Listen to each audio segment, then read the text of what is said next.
السلام عليكم أخيارتا ku xidhan channelkayga afar waxyaabood ay ku horumartay Dubai ayaan maanta ka sheekeynaa afarta waxyaabood waxa kamid ah baabuurta iyo horumarka ay bini'aadanka ay gaareen Dubai ku nool iyo bilicdeedan ka sheekeynaa maanta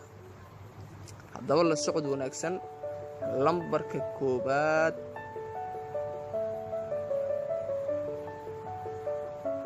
qolo la yiraahdo Pizza Pip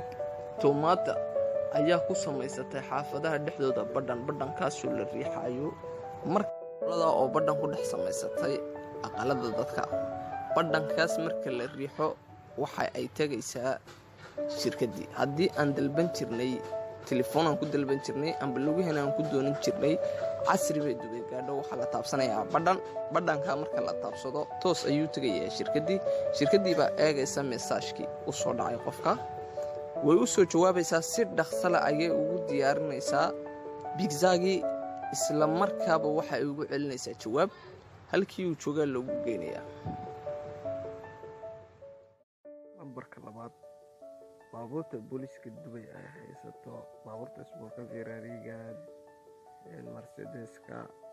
baabuurta shicibka ay haystaan haddii ay geystaan dhib iyo dilal si looga hortago oo loo soo qabto xawaaraha ay ku socdaan baabuurta wadaniga ay wataan ay Dubai-yaduna waxa ay soo dejisatay baabuur dhamid ah say ula tartanto oo ugu soo qabato kii dhibta geystay iyo kii dilka geystay. Le problème avec toutes ces Lamborghini et autres Bugatti, elles n'ont que 2 places, pas très pratique pour embarquer des suspects. Mais ce n'est pas un souci pour l'Émirat. Selon le directeur de la police locale, le rôle des voitures n'est pas d'arrêter les criminels, mais de montrer la classe de Dubaï. Ceci explique cela.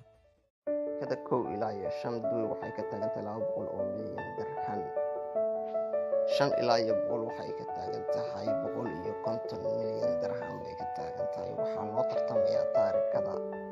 ninkii ugu lacag bata ayaa qaadanaya lambarka 1 ilaa iyo 5 inta kalena waxay qaadanayaan 5 ilaa iyo 100 haddii aad taqaaneen iPhone inuu ugu qalsan telefoonada Dubai waxa ay samaysay telefoon dahab ah